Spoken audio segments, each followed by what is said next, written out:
Tovondagi og'riqlar shporani natijasida yuzaga keladigan og'riqlar bor. O'zi boldir mushaklari zo'riqqanda, tonusga kelganda plantarni fasiyada yallig'lanish kuzatiladi. Shuning natijasida shpora yuzaga keladi. Bu mashqlarda ancha og'riqlar kamayadi. Ya'ni axil paylari bor. Ularni ham ushlab turib, sekin astalik bilan ikki yoqqa tortamiz. Ancha tonus kamayadi. Boldir mushaklarini ham o'zimizni, ya'ni terapevtni o'zini bosimi bilan, ya'ni kaftda bosim bermaymiz-da, tanamizni bosimi bilan masaj qilamiz.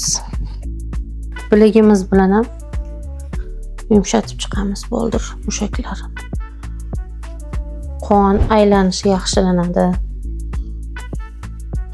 Limfalarning harakati ham faollashadi. Yani sekin tirsagimiz bilan,